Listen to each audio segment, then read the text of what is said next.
Sungguh mulia dan sempurna, hanya Kaulah yang disembah.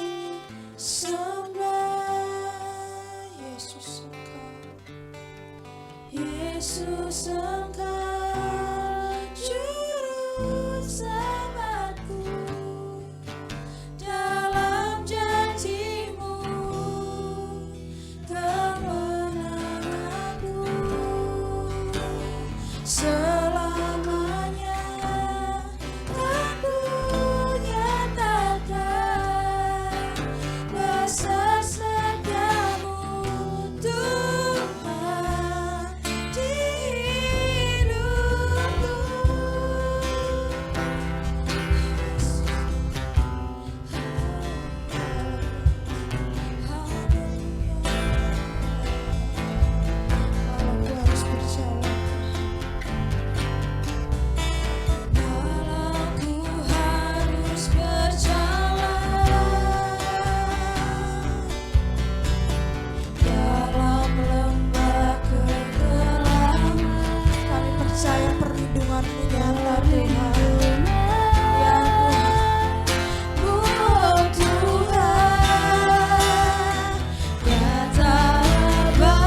Kami rindu untuk terus tenggelam dalam hadirat-Mu ya Tuhan.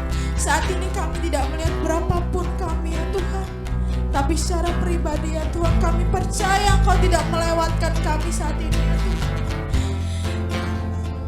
Mari untuk setiap kita nyatakan kebaikan Tuhan dalam hidup kita. Kau sungguh baik Tuhan. Mari kita menyembah Tuhan dalam hidup kita. Mari kita mengatakan setiap kebaikan Tuhan dalam hidup kita. Kau sungguh baik Tuhan. Percayalah Tuhan hadir di tempat ini, percayalah. Jangan lewatkan jamahan Tuhan hari ini rekan-rekan.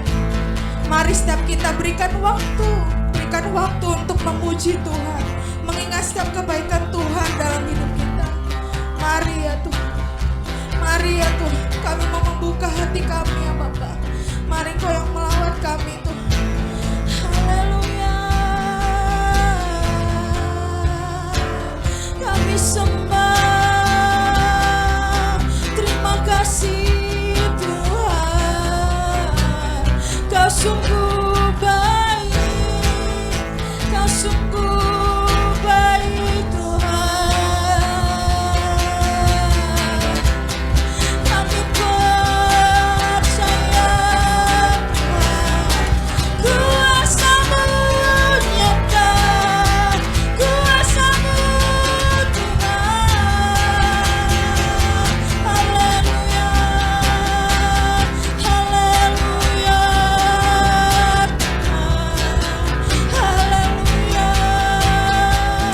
Kami sembah Tuhan, Kaulah yang hidup, Kaulah yang hidup atas hidup kami Tuhan. Terima kasih Bapa, terima kasih ya Tuhan, terima kasih Tuhan, terima kasih Bapa, terima kasih ya Tuhan. Biarlah kami lebih menyatakan bahwa Engkau juru selamat atas kami ya Tuhan. Mari nyatakan ya Tuhan, Engkau yang menjadi juru selamat atas kami.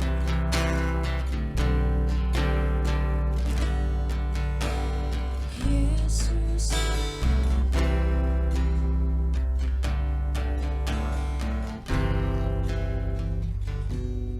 juru selamatku, dalam janji-Mu kemenanganku selamanya. Aku nyatakan kuasa setiamu Tuhan. Biarkanlah jemaat saja yang menyanyikan.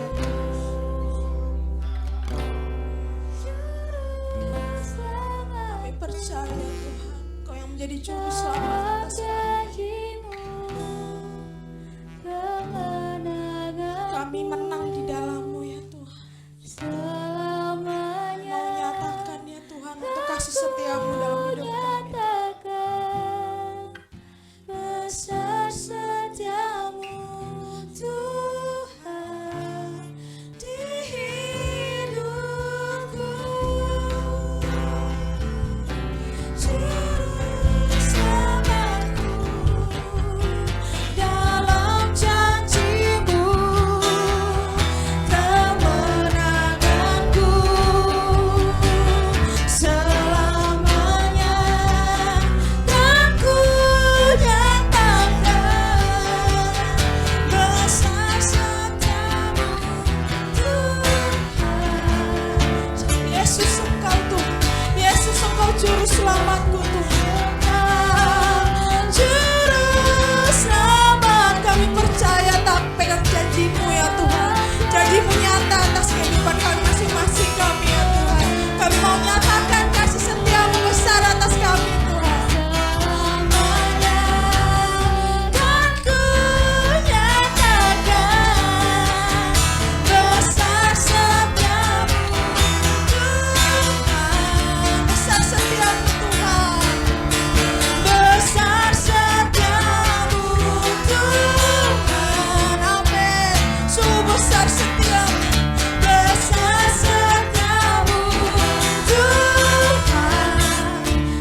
merasakan sungguh besar setiamu atas hidup kami ya Tuhan. Baikkanlah ya Bapa hari ini ya Tuhan, kami merasakan jamahanmu ya Tuhan. Kami tenggelam dalam hadiratmu ya Tuhan. Kami ingin memuji menyembahmu ya Tuhan. Berikan sukacita yang menyala-nyala dari surgawi ya Tuhan. Terima kasih untuk hari ini ya Tuhan. Kami sungguh mengucap syukur dan berdoa.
mengasihiku, kuasamu memulihkanku,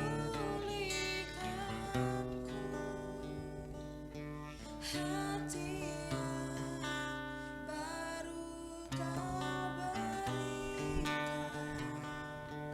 untukku dapat melihat rencanamu indah bagiku.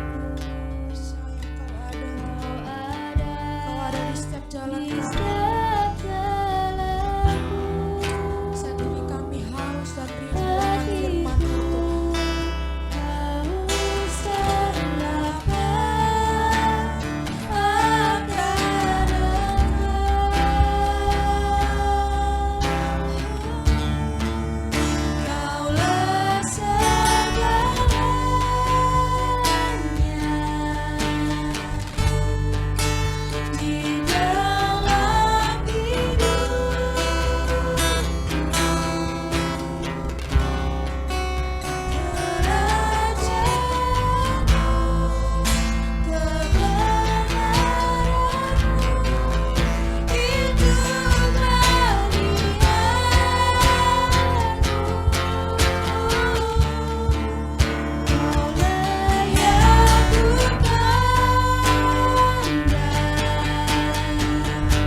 Bapa, kami bersyukur Tuhan untuk siang ini Tuhan. Terima kasih untuk kebaikan Tuhan. Terima kasih untuk anugerah Tuhan bagi kami. Sehingga kami bisa berada di tempat ini, beribadah, membawa syukur kami, membawa pujian kami, untuk kami naikkan kepada Tuhan sebagai persembahan kami, sebagai penyembahan kami bagi Tuhan. Kiranya apa yang telah kami naikkan kepada Tuhan menjadi dupa yang harum bagi Engkau, dan Engkau bertata di atas setiap pujian dan penyembahan kami Tuhan. Saat ini kami akan mendengarkan kebenaran firman-Mu. Tuhan bekerja di tengah-tengah kami, Tuhan melawat hati kami, Tuhan menjamah hati kami, sehingga firman ini boleh bertumbuh berakar dalam kehidupan kami Tuhan. Terima kasih Bapa, hamba-Mu yang akan menyampaikan kebenaran firman juga Tuhan urapi, Tuhan pakai sebagai alat-Mu Tuhan untuk menyatakan kasih setia-Mu, menyatakan isi hati-Mu Tuhan bagi kami yang ada di tempat ini Tuhan. Terima kasih Bapa, di dalam nama Tuhan Yesus, haleluya. Amin. Saya ingin mengajak kita untuk merenungkan terkait dengan pencobaan. Apa hubungannya pencobaan dengan Allah menyelamatkan di antara kehidupan kita sebagai orang percaya? Saudaraku yang kekasih, ketika kita berbicara terkait dengan peperangan, di dalam Alkitab itu memberikan terminologi terkait dengan peperangan itu, lawan kita itu adalah penghulu-penghulu di udara, roh-roh jahat gitu ya. Itu adalah peperangan yang sejatinya kita hadapi gitu ya. Tapi bukan cuma itu saja, tetapi peperangan terkait dengan diri sendiri pun juga kita harus hadapi. Nah, pertanyaan sangat sederhana yang bisa kita renungkan bersama-sama adalah, bagaimana cara kita untuk bisa menang di dalam peperangan secara rohani, atau peperangan melawan dunia dalam kehidupan kita? Jawabannya sederhana. Peperangan itu bisa kita menangkan apabila kita sendiri telah menang atas peperangan dengan diri kita sendiri. Selama kita tidak pernah menang atas diri kita sendiri, maka kita tidak akan pernah bisa menang melawan dunia. Mengapa demikian? Karena kita telah diselamatkan Allah, diberikan kuasa sebagai anak-anak Allah untuk mengalahkan dunia. Tetapi semuanya itu tidak akan pernah bisa terjadi kalau kita tidak pernah bisa mengalahkan diri kita sendiri. Kita sudah ditebus, kita telah diselamatkan, kita telah menerima anugerah keselamatan itu di dalam Kristus Yesus Tuhan. Tetapi tabiat kita, kehidupan kita sebagai orang yang berdosa terus hidup di dalam diri kita. Nah, saudara yang kekasih, saya ingin mengatakan bahwa yang Allah kehendaki dalam kehidupan orang percaya adalah bukan terkait dengan ibadahnya, bukan terkait pelayanannya, bukan terkait rutinitas agamawinya, tetapi tentang kekudusan. Hidup suci, hidup benar di hadapan Allah. Status kita sudah benar, tapi hati kita perlu mengalami pembaharuan hari demi hari untuk menjadi suci, untuk menjadi benar.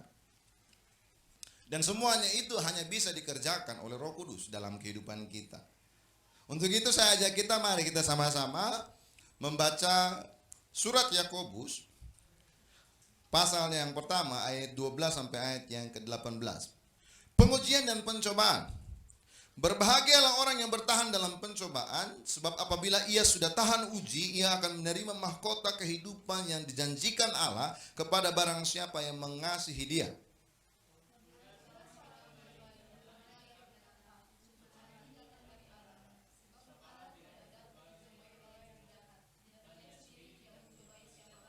Tetapi tiap-tiap orang dicobai oleh keinginannya sendiri, karena ia diseret dan dipikat olehnya.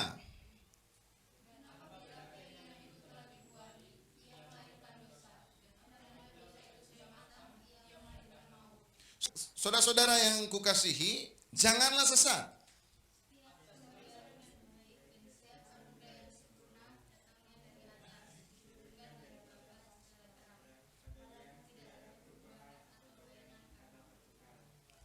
Atas kehendaknya sendiri, ia telah menjadikan kita oleh firman kebenaran, supaya kita pada tingkat yang tertentu menjadi anak sulung di antara semua ciptaannya. Oke, kita baca ayat 12-nya bersama-sama. Berbahagialah orang yang bertahan dalam pencobaan, sebab apabila ia sudah tahan uji, ia akan menerima mahkota kehidupan yang dijanjikan Allah kepada barang siapa yang mengasihi Dia. Haleluya. Saudara-saudara yang kekasih, Yakobus menulis surat ini ditujukan kepada jemaat yang dalam notabene adalah orang Yahudi yang berada di dalam perantauan. Gitu ya. Jadi kita harus pahami dulu. Di dalam gereja mula-mula itu ada beberapa golongan jemaat. Jemaat yang pertama itu adalah jemaat yang latar belakangnya itu adalah orang Yahudi. Kemudian bertemu dengan Kristus, bertemu dengan Injil yang diberitakan oleh para rasul, kemudian akhirnya mereka bertobat. Itu golongan yang pertama. Golongan yang kedua adalah jemaat orang Yahudi, tapi bukan berasal dari Yahudi, tapi berasal dari perantauan. Artinya mereka memang dari kecil, waktu pada zaman perbudakan terpisah antara satu suku dengan suku yang lain. Mereka berada di satu tempat dimanapun itu berada, sehingga akhirnya mereka bertumbuh, berketurunan di situ, dan akhirnya bertemu dengan kabar keselamatan itu. Mereka bertemu dengan Kristus. Artinya mereka tidak lagi sepenuhnya memiliki kultur Yahudi, tapi sudah tercampur dengan budaya-budaya yang lain, yaitu suku yang di perantauan. Kemudian yang ketiga adalah bukan orang-orang Yahudi, gitu ya.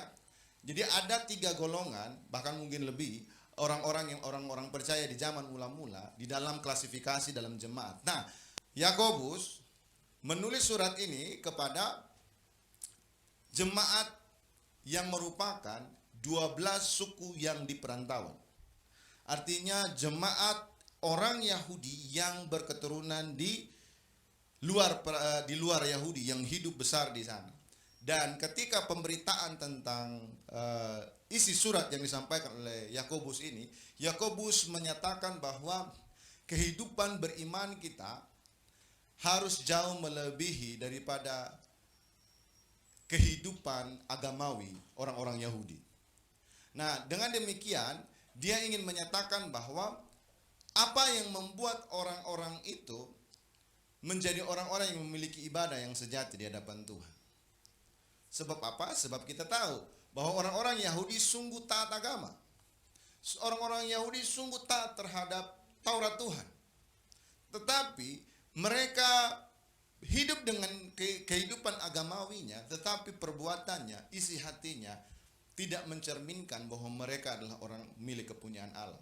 Makanya Tuhan Yesus menegur keras ahli-ahli Taurat dan orang-orang Farisi yang mengatakan bahwa mereka sama seperti kubur yang berlabur putih, isinya penuh dengan tulang belulang. Artinya mereka di luar kelihatan baik, tapi di dalam kelihatan buruk. Begitu. Nah, orang-orang percaya yang telah bertemu dengan Kristus harus memiliki kehidupan kerohanian yang melebihi daripada orang-orang yang paham agama ini. Artinya, kehidupan kita terkait dengan perjalanan iman kita bukan berbicara tentang formalitas agamawi kita. Bukan berbicara tentang seberapa sering kita ke gereja, bukan berbicara seberapa sering kita melakukan pelayanan. Hari Minggu pelayanan di ibadah pertama di sini, ibadah kedua di sana, ibadah ketiga di sana-sana gitu ya. Full dengan pelayanan begitu. Tetapi kelakuannya masih sama seperti ahli-ahli Taurat dan orang-orang Farisi. Nah, kekristenan berbeda. Makanya dengan alasan itulah Yakobus menulis surat ini kepada 12 suku perantauan supaya mereka mengerti. Dan saya kira kita harus mengerti mengenai hal ini ya. Dan saya mohon untuk kita sama-sama memperhatikan firman Tuhan ya. Kita harus paham bahwa kehidupan agamawi kita harus kita pahami bukan hanya sekedar terkait dengan rutinitas, tetapi yang tadi, hidup benar, hidup suci di hadapan Tuhan di dalam kehidupan kita. Nah, kalau kita baca di dalam ayat 12 tadi, Yakobus mengatakan, berbahagialah orang yang bertahan dalam pencobaan, sebab apabila ia sudah tahan uji, ia akan menerima mahkota kehidupan yang dijanjikan Allah kepada barang siapa yang mengasihi Dia. Nah, perhatikan baik-baik kata pencobaan yang dipakai oleh Yakobus kepada pembacanya. Nah, kata pencobaan itu di dalam bahasa Yunani itu adalah perasmos. Dan arti lain daripada kata ini dipakai juga oleh Petrus kepada jemaat di Asia Kecil. Petrus mengatakan bahwa kata pencobaan ini sama seperti nyala api siksaan, gitu ya.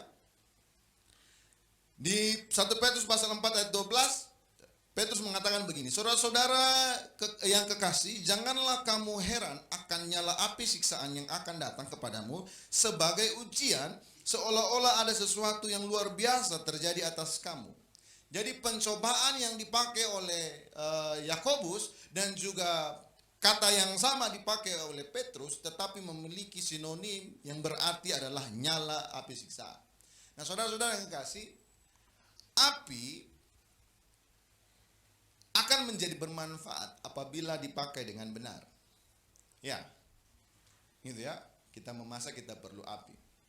Tapi kalau apinya itu nggak bisa kekontrol, maka akan menghanguskan. Benar nggak? Gitu ya.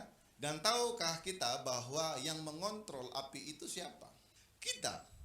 Kita memiliki kuasa untuk mengontrol besar, kecil, lajunya sumber api, sehingga mengontrol api itu tidak akan berlebihan atau api itu tidak berkekurangan sesuai dengan selera kita.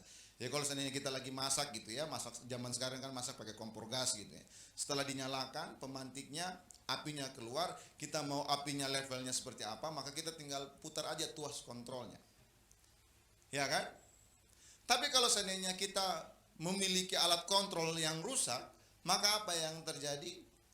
Bisa saja terjadi kebakaran karena volume gas yang keluar melebihi dari kapasitas yang diperlukan, sehingga akhirnya apinya dipicu untuk menyala lebih besar sehingga mengakibatkan kerusakan dan mengakibatkan kehancuran.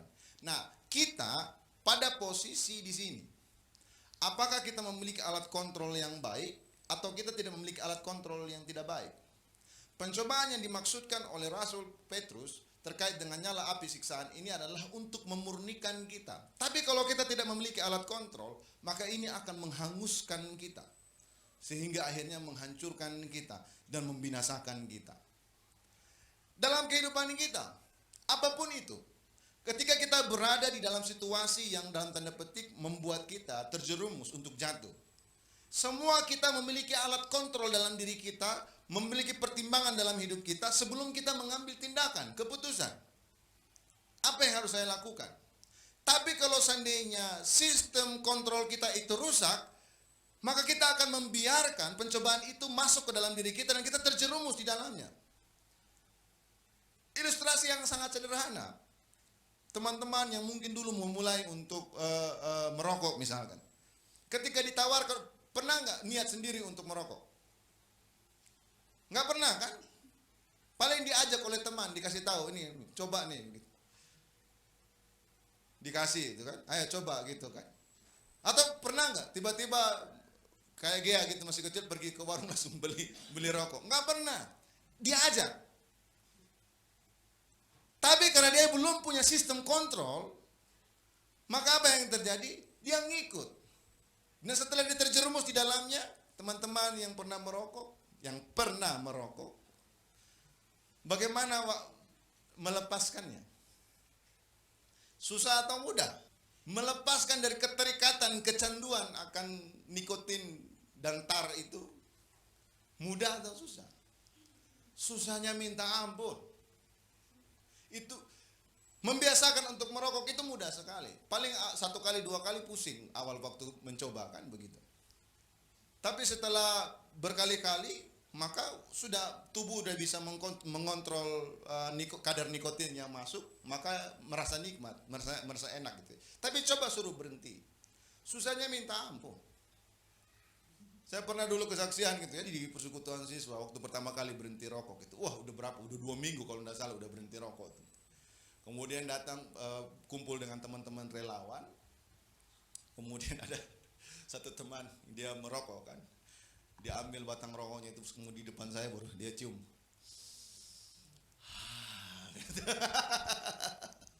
Tahu apa yang saya lakukan? Saya pun juga ambil gitu kan. Dan saya berkata, Tuhan 1 kali aja gitu. Dan apa yang terjadi? Enggak 1 kali, ada 2 kalinya, ada 3 kalinya, 4 kali. Kenapa? Karena sistem kontrolnya rusak. Jadi, kalau seandainya kita tidak memiliki sistem kontrol yang baik, api yang harusnya memurnikan kita itu justru menjerumuskan kita. Orang yang kecanduan pornografi pun juga begitu. Awalnya coba-coba. Orang yang kecanduan narkoba pun begitu. Awalnya coba-coba. Diajak, ditawar, dia membuka peluang, gitu ya. Dan ketika peluang itu dibuka, sistem kontrolnya rusak dan akhirnya dia terjerumus dan membinasakan dia. Nah, pencobaan itu sama seperti yang demikian. Paulus mengatakan bahwa pencobaan-pencobaan yang kita alami adalah pencobaan-pencobaan biasa yang tidak melebihi daripada kemampuan kita. Nah, mengerti nggak pencobaan yang dialami itu tidak melebihi dari kemampuan kita? Pernah kita mengalami suatu pergumulan yang begitu hebat dan kita merasa nggak kuat, nggak mampu lagi untuk kita hadapi dalam kehidupan kita. Faktanya kita lewati, gitu ya kan? Faktanya begitu. Kita menoleh ke belakang, melihat pengalaman kita, melihat pencobaan yang dulu kita alami, pergumulan yang kita lewati, oh ternyata sudah bisa kita lewati. Tapi pada saat kita mengalami pergumulan itu, pada waktu itu, pernahkah kita berpikir bahwa pencobaan ini, oh ringan nanti bisa kok dilewati kok. Pernah berpikir begitu? Pada waktu alami kita merasa begitu sulit, begitu berat dalam hidup kita. Nah saudara-saudara, saya ingin mengatakan bahwa begini. Apa yang dikatakan oleh Rasul Paulus itu memang benar. Bahwa pencobaan yang kita lewati itu adalah pencobaan biasa. Yang tidak pernah lewat dari batas kemampuan kita. Mengapa demikian? Karena ini. Dari mana datangnya pencobaan itu? Apa pencobaan itu? Yakobus mengatakan, apabila seorang dicobai, jangan ia berkata, pencobaan ini datang dari, kalau kamu dicobai, jangan berkata bahwa pencobaan itu datang dari mana? Dari Allah. Kenapa? Kenapa pencobaan itu bukan datang dari Allah? Karena Yakobus mengatakan bahwa Allah tidak pernah mencobai siapapun. Terus dari mana datang pencobaan itu? Tetapi tiap-tiap orang dicobai oleh apa? Oleh apa? Keinginannya sendiri. Setiap orang dicobai oleh keinginannya sendiri. Kemudian apa? Karena ia diseret dan dipikat olehnya. Jadi pencobaan yang kita alami tidak melebihi dari kekuatan kita. Kenapa? Karena lahir dari diri kita sendiri pencobaan itu. Dan pencobaan itu lahir dari apa? Dari keinginan kita sendiri. Dan karena kita mengikuti keinginan itu, akhirnya kita terjerumus, terseret di dalamnya. Kenapa demikian? Karena tadi sistem kontrolnya itu rusak. Sehingga api yang membakar kita justru menghanguskan kita. Tapi kalau seandainya kita memiliki sistem kontrolnya itu ya, volume gasnya kita atur baik-baik, maka kadar apinya pun juga baik. Sistem kontrol itu kita bisa dapat dari mana? Dari pengalaman yang kita lewati di dalam hidup kita masing-masing. Makanya ada quote yang indah gitu ya, bahwa pengalaman itu adalah guru yang terbaik. Makanya saya sering mengatakan ini. Kadang-kadang itu manusia itu dengan keledai masih lebih pintar keledai. Loh iya. Keledai dia masuk lubang, ketika dia keluar dari lubangnya dia nggak akan masuk lagi lubang yang sama. Tapi kalau manusia, aduh, udah tahu itu tuh salah, udah jatuh di situ, masih juga. Udah tahu itu lumpur, masih berenang juga. Nggak cuma berenang, nyelam lagi gitu ya di dalam lumpur. Siapa yang di dalam kehidupannya saat ini yang sadar bahwa misalkan ya, ini contoh kasus karena anak-anak muda gitu ya, yang sadar bahwa merokok itu merugikan. Sepakat ya, merokok itu merugikan. Tapi berapa banyak orang yang terikat dengan rokok sampai hari ini? Nah saudara-saudara, kita harus tahu bahwa Allah menyelamatkan kita bukan hanya terkait dengan kita menang atas maut, bukan hanya terkait kita menang atas kuasa kegelapan, bukan hanya terkait kita menang atas kuasa dosa, tetapi kita juga menang atas diri kita sendiri juga. Untuk itulah makanya Alkitab berkata bahwa Kalau kita nggak mampu, maka Tuhan akan berikan jalan keluar bagi kita untuk kita bisa lewati. Nah, perhatikan ini. Yakobus mengatakan bahwa pencobaan itu lahir dari keinginan kita sendiri. Diteguhkan oleh Yohanes. Rasul Yohanes mengatakan bahwa pencobaan itu lahir dari mana? Ada 3 bagian yang kita dapat pelajari ya, bahwa pencobaan itu datang dari mana. Yohanes mengatakan bahwa sebab semua yang ada di dalam dunia, yaitu keinginan daging, keinginan mata, serta keangkuhan hidup, bukanlah berasal dari Bapa, melainkan dari dunia.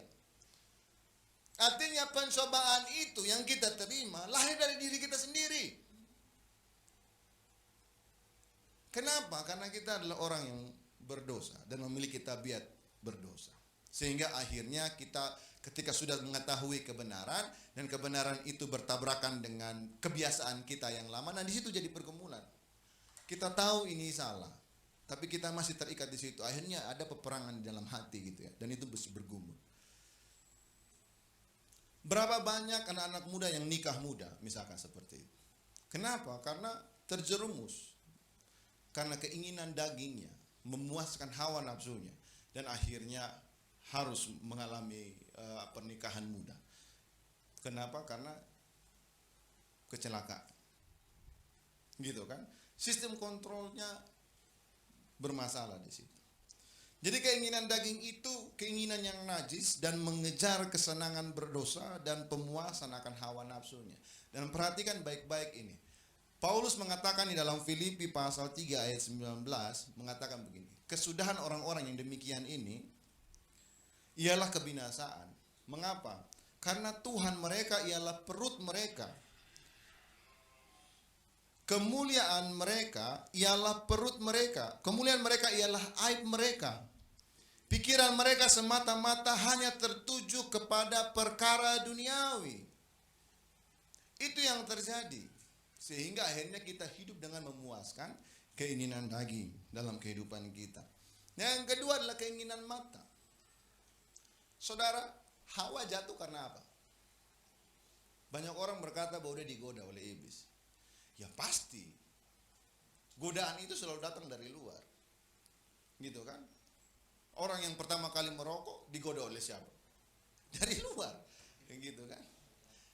Tapi perhatikan ini ya, kalau teman-teman nanti pulang baca di dalam Kejadian pasal 3 ayat 6 mengatakan begini. Perempuan itu melihat. Dia lihat apa? Dia lihat buah itu baik. Dari matanya dia melihat buah itu baik. Dia sudah tahu. Adam sudah mengatakan kepada dia sebelum dia bertemu dengan iblis di tempat itu, bahwa semua boleh kita pakai, kita kuasai, tapi jangan pernah makan buah pengetahuan baik dan benar itu dan di pohon kehidupan itu. Nah, perhatikan baik-baik. Iblis datang menggoda Hawa, mengatakan itu. Tapi Hawa membuka peluang dengan apa? Melihat buah itu. Nah, kalau teman-teman baca di dalam ayat yang ke-6 itu dalam Kejadian pasal 3, maka menemukan firman Tuhan bunyi begini. Perempuan itu melihat bahwa buah pohon itu baik untuk dimakan. Padahal sudah tahu tidak boleh dimakan. Tapi karena dia melihat bahwa itu baik untuk dimakan, kemudian karena dia melihat bahwa buah itu baik, apa yang terjadi di ayat selanjutnya? Ada teman-teman yang buka Kejadian pasal 3 ayat 6.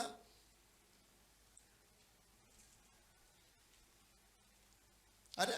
Dia melihat itu baik dan apa yang terjadi? Pohon itu menarik hatinya. Dan ketika menarik hatinya, apa yang terjadi? Lalu ia mengambil dari buahnya dan dimakannya, diberikannya juga kepada suaminya yang bersama-sama dengan dia, dan suaminya memakannya. Dia melihat, hatinya tertarik. Hatinya tertarik, dia mengambil. Dan bukan hanya di situ saja selesai. Dia ambil, dia kasih kepada suaminya. Dimulai dari mana? Keinginan mata. Iya. Dimulai dari keinginan mata. Karena kita melihat itu baik menurut pandangan kita, tertariklah hati, maka ambil tindakan. Jadi Pencobaan yang kita alami itu lahir dari diri kita sendiri. Keinginan mata, keinginan daging, keinginan mata. Dan yang ketiga adalah keangkuhan hidup. Berapa banyak orang yang masih suka tersinggung di dalam kehidupan? Rata-rata semua. Dan itu terkait dengan apa? Harga diri. Harga diri. Terkait dengan harga diri. Orang berantem terkait dengan harga diri. Merasa nggak dihargai, ya ini berantem. Orang berselisih, kenapa? Karena harga diri. Nah, mari kita sama-sama belajar bahwa pencobaan itu bukan datang dari Allah. Pencobaan itu datang dari diri kita sendiri. Yaitu dari mana? Keinginan daging, keinginan mata, dan keangkuhan hidup. Nah, bagaimanakah kita dapat menang dari pencobaan tersebut yang lahir dari diri kita sendiri? Yakobus menjelaskan di dalam ayat 21, ayat 22, sebab itu, buanglah segala sesuatu yang kotor dan kejahatan yang begitu banyak itu, dan terimalah dengan lemah lembut firman yang tertanam di dalam hatimu, yang berkuasa menyelamatkan jiwamu. Tetapi hendaklah kamu menjadi pelaku firman, dan bukan hanya pendengar saja, sebab jika tidak demikian, yang kamu menipu diri sendiri. Jadi kurang lebih itu ada 3 langkah yang Yakobus berikan bagi kita, agar kita bisa menang dari pencobaan yang lahir dari diri kita sendiri itu. Yang pertama, membuang yang kotor. Apa itu yang kotor? Paulus menjelaskan di dalam Efesus pasal 4 ayat 20 sampai ayat 23 berkata begini, tetapi kamu bukanlah demikian. Kamu telah belajar mengenal Kristus, karena kamu telah mendengar tentang Dia dan menerima pengajaran di dalam Dia menurut kebenaran nyata yang nyata dalam Yesus. Yaitu apa? Yaitu bahwa kamu berhubung dengan kehidupan kamu yang dahulu harus menanggalkan manusia lama yang menemui kebinasaannya oleh nafsunya yang menyesatkan, supaya kamu dibaharui di dalam roh dan pikiranmu. Artinya apa? Kita harus bisa, harus mau. Ini bukan persoalan bisa atau enggak bisa, tapi mau atau enggak mau melepaskan itu. Saya ingin bertanya, terkait dengan kepahitan yang kita punya terhadap orang yang mungkin pernah melukai kita. Pengampunan itu bisa atau tidak bisa? Bisa, selalu bisa. Tapi pertanyaannya, saudara mau atau tidak? Konflik pasti ada. Antara saudara, kakak beradik, pasangan dengan pasangannya, ataupun mungkin dengan teman-temannya. Bisa, selalu bisa. Tapi selalu juga bisa terjadi perdamaian. Hanya mau atau tidak. Nah, Rasul Paulus mengatakan kita harus menanggalkan. Yakobus mengatakan buanglah segala yang kotor. Kalau kita tahu bahwa kebiasaan buruk kita ini akan menyesatkan kita, membuat kita terjerumus di dalam pencobaan itu, tanggalkan, tinggalkan, lepaskan. Nah, ini bagi anak-anak muda ya. Saya berbicara begini karena pengalaman pribadi. Kalau pergaulan saya membuat saya rusak gitu ya. Saya sudah tahu kebenaran, tapi gaulnya dengan orang-orang yang tidak mengerti kebenaran dan hidup dengan tinggalkan. Tinggalkan. Maka saudara akan bisa pulih kembali. Kenapa demikian? Karena kita butuh orang-orang yang bisa mendukung kita bertumbuh dalam kebenaran. Tapi kalau kita gaulnya dengan orang-orang yang tidak mengerti kebenaran, bagaimana kita bisa bertumbuh di dalam kebenaran? Tidak ada yang bisa mendukung kita. Kita bertemu dengan Kristus, tapi gaulnya dengan orang-orang yang hidupnya di luar Kristus setiap hari. Bagaimana kita bisa memiliki pertumbuhan iman? Tidak bisa. Justru kita akan terus bergumul dalam pencobaan. Kenapa? Karena kita sudah tahu itu salah, tapi kita tetap hidup di situ. Nah, bagaimana kita bisa melepaskan diri atau menang atas pencobaan itu? Yakobus mengatakan, tinggalkan semua yang kotor itu. Dan perhatikan ini, Petrus juga mengatakan demikian. Hiduplah sebagai anak-anak yang taat dan jangan turuti hawa nafsu yang menguasai kamu pada waktu kebodohanmu. Tetapi hendaklah kamu menjadi kudus di dalam seluruh hidupmu sama seperti Dia yang kudus yang telah memanggil kamu. Di dalam Efesus pasal 4 tadi, di ayat 27-nya Paulus mengatakan, jangan memberi kesempatan kepada iblis. Saudaraku yang kekasih, hari ini saya mau bagikan satu hal yang kita harus pandang baik sebagai orang percaya. Apa kesuksesan kita sebagai orang percaya? Sekali lagi saya ingin mengatakan bagi kita ya, kesuksesan kita sebagai orang percaya bukan terkait dengan gedung gereja, bukan terkait dengan kegiatan-kegiatan agamawi kita, bukan terkait dengan rutinitas pelayanan kita. Tapi kesuksesan kita sebagai orang percaya adalah kita bisa hidup sesuai dengan kehendak Allah. Kita bisa hidup kudus, kita bisa hidup benar. Itu kesuksesan kita di dalam iman kita, dalam pertumbuhan kita. Kenapa Adam dikatakan berdosa? Kenapa Adam dikatakan berdosa? Karena Adam keluar dari rencana Allah. Hamartia, dosa, itu adalah melenceng dari sasaran. Kalau kita mau menjadi orang yang benar, orang percaya yang benar-benar hidup di dalam iman kita, yang sukses sebagai orang percaya adalah kita tepat sasaran, sesuai dengan kehendak Allah. Kita menjadi kudus, kita menjadi benar di tengah-tengah dunia yang berdosa. Jadi jangan salah kalau seandainya gereja orientasinya itu kepada gedung, orientasinya kepada fasilitas, orientasinya kepada entertain. Kita keliru, saudaraku yang kekasih. Orientasi kita adalah sesuai dengan kehendak Allah atau tidak, hidup kita. Tidak diukur dengan materi, tidak diukur dengan ketenaran, populer, subscriber, dan seterusnya. Tapi diukur dengan kamu itu hidup sesuai dengan kehendak Allah atau tidak. Kamu hidup benar atau tidak. Kamu hidup kudus atau tidak. Karena kita harus menanggalkan semua yang kotor itu. Kalau kita mau menang atas pencobaan dalam hidup kita. Nah, yang kedua yang bisa kita pelajari adalah menerima firman yang telah tertanam dalam hati kita. Yakobus mengatakan di ayat 21b ya tadi ya. Terimalah dengan lemah lembut firman yang tertanam di dalam hatimu yang berkuasa menyelamatkan jiwamu. Saudara, kita rajin ke gereja. Kita rajin mendengarkan firman, renungan firman, mungkin di hari Minggu, mungkin di setiap hari sebelum kita memulai hari. Tapi pertanyaannya adalah firman yang masuk dalam telinga kita itu kita terima enggak? Terimanya itu artinya tertanam enggak dalam hati kita? Atau justru setelah kita baca, setelah habis itu lupa? Dengan semua rutinitas, kesibukan selanjutnya kita lupa apa yang kita baca tadi pagi. Enggak begitu.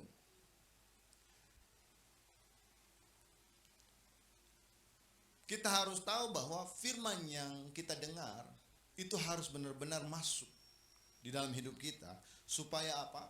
Supaya melalui firman itu, kuasa firman itu dapat mengubah nilai yang ada dalam diri kita.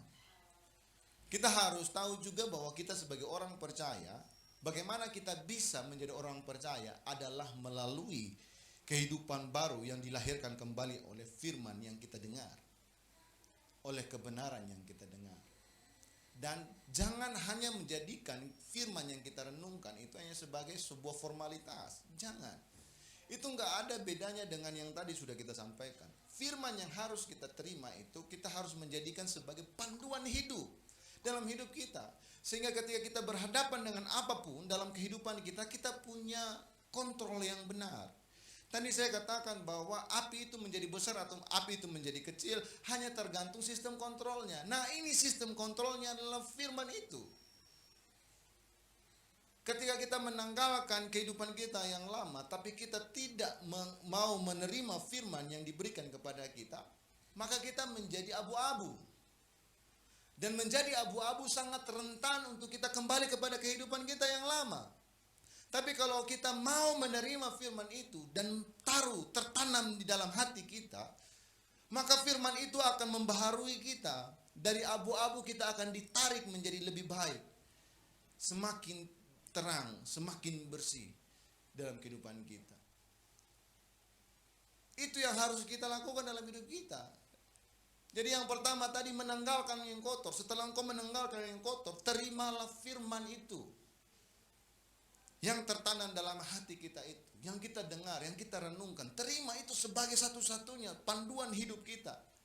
Bukan kata orang gitu ya, bukan kata teman. Banyak kita akan jatuh karena kita mau mendengarkan kata orang, bukan kata firman. Kita sudah tahu itu salah, sesuai dengan kebenaran firman Tuhan dan hati nurani kita di hadapan Allah. Tapi ada kata orang gitu ya, yang merajuk, yang merayu gitu. Kita membuka telinga kepada mereka, menerima apa yang mereka katakan, dan akhirnya kita terjerumus dan kita jatuh. Terima firman. Kalau seandainya bertemu dengan sesuatu yang bertentangan dengan firman, jangan dipertentangkan. Langsung aja tanggalkan. Jangan lagi dipertimbangkan. Karena ketika kita mempertimbangkannya, maka kita sementara berikan kesempatan bagi iblis bekerja dalam hidup kita. Dan yang ketiga, setelah kita menerima itu, kita harus menjadi pelaku firman. Itu yang dikatakan oleh Yakobus. Tetapi hendaklah kamu menjadi pelaku firman dan bukan hanya pendengar saja. Sebab jika tidak demikian, kamu menipu diri sendiri. Dan perhatikan di ayat 25-nya. Tetapi barang siapa meneliti hukum yang sempurna, yaitu hukum yang memerdekakan orang, dan ia bertekun di dalamnya, jadi bukan hanya mendengar untuk melupakannya, tetapi sungguh-sungguh melakukannya, ia akan berbahagia oleh perbuatannya. Nah, perhatikan tulisan yang saya tandai ini, meneliti hukum. Saudara paham kata meneliti? Nah, saudaraku yang kekasih, menerima firman Tuhan dan menjadi pelaku firman Tuhan harus melalui proses. Dan prosesnya itu apa? Meneliti hukum yang memerdekakan itu. Jadi kalau baca firman itu, meneliti firman Tuhan, mencari dengan sungguh-sungguh, menggali dengan dalam gitu ya. Itu meneliti. Ketika kita menggali dengan sungguh-sungguh, meneliti dengan sungguh-sungguh, maka kita tidak akan pernah melupakan apa yang telah kita baca dan kita renungkan tadi. Kenapa? Karena kita mendapatkan konklusinya dengan utuh. Dan itu bisa terjadi bukan karena keterpaksaan loh. Kita mau meneliti sesuatu karena kita merasa penting. Nah, kalau kita mau memiliki hati yang demikian kepada firman Tuhan, akan enak sekali kita meneliti. Karena kita mencintai firman, karena kita merasa penting, maka akan sungguh kita menikmati itu. Jadi sangat sederhana firman hari ini. Kita bisa menang atas pencobaan. Kenapa? Karena pencobaan itu tidak melebihi dari kekuatan kita. Mengapa demikian? Karena pencobaan itu lahir dari mana? Keinginan kita sendiri, dan membuat hati kita terpikat olehnya sehingga kita terjerat olehnya. Dan keinginan kita sendiri itu apa? Keinginan mata, keinginan daging, dan keangkuhan hidup. Bagaimana cara kita bisa meninggalkan itu semua? Yang pertama, melepaskan yang kotor. Kehidupan kita yang lama, yang kita tahu bahwa itu merusak hidup kita, lepaskan. Kemudian yang kedua apa? Menerima firman itu yang tertanam dalam hati kita sebagai acuan dalam hidup kita. Dan yang ketiga, supaya kita bisa menang dari pencobaan adalah apa? Menjadi pelaku firman Tuhan. Dengan cara apa? Meneliti firman Tuhan sungguh-sungguh dan menjadi pelaku firman. Tuhan telah menyelamatkan kita bukan hanya terkait dengan peperangan rohani, bukan terkait saja dengan dosa, terkait dengan maut, tetapi terkait dengan pergumulan-pergumulan diri kita sendiri juga. Kita semua bisa menang atas pencobaan kita. Karena pencobaan yang datang bagi kita untuk memurnikan kita menjadi lebih baik. Semuanya itu hanya bisa kita lewati dengan cara menanggalkan yang kotor, menerima firman, kemudian menjadi pelaku firman dalam hidup kita. Mari kita sama-sama tundukkan kepala, kita satu di dalam doa. Bapa, kami bersyukur Tuhan untuk firman Tuhan pada hari ini. Kami tahu bahwa Engkau penyelamat kami Tuhan. Namun dalam kehidupan kami masih sering kami bergumul Tuhan dengan setiap persoalan yang kami hadapi. Hari ini kami belajar, semuanya itu terjadi bukan karena itu datang dari Tuhan, tapi itu semua datang dari diri kami sendiri. Dan hari ini kami belajar bagaimana cara untuk kami bisa menanggalkan itu semua. Kami bisa menang atas itu semua adalah dengan menanggalkan kehidupan kami yang lama. Kemudian menerima firman itu dalam hidup kami dan menjadi pelaku firman dalam hidup kami, Tuhan. Hari ini Tuhan, kami berdoa secara khusus bagi setiap jemaat Tuhan yang masih sulit untuk melepaskan kebiasaan yang buruk, Tuhan. Kami berdoa di dalam nama Yesus, Tuhan lepaskan, Tuhan pulihkan di dalam nama Yesus, Tuhan. Mungkin saat ini kami masih memiliki banyak pergumulan yang lahir, yang sudah terlanjur terjadi atas kebodohan kami sendiri, Tuhan. Kami berdoa kiranya kekuatan dari Tuhan memenuhi setiap kami untuk mampu melewati setiap pencobaan yang harus kami lewati hari ini, Tuhan. Ajar kami, Tuhan, untuk memiliki kesukaan yang besar, Tuhan, untuk menggali, meneliti firman-Mu, Tuhan, dalam hidup kami. Sehingga kami bisa menjadi orang-orang yang hidup sebagai pelaku firman dalam kehidupan kami, Tuhan. Sehingga kami tidak salah arah dan kami bisa hidup benar, hidup suci di hadapan Tuhan, sesuai dengan kehendak Tuhan. Terima kasih Bapa, di dalam nama Tuhan Yesus. Haleluya.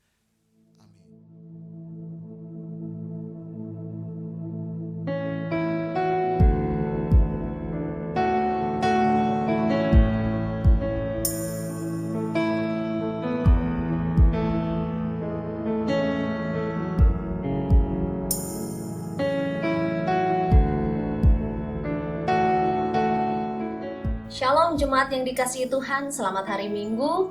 Kami mengucapkan selamat datang dan selamat bergabung kepada jemaat Tuhan yang baru pertama kali ikut beribadah bersama kami di Shine Surabaya.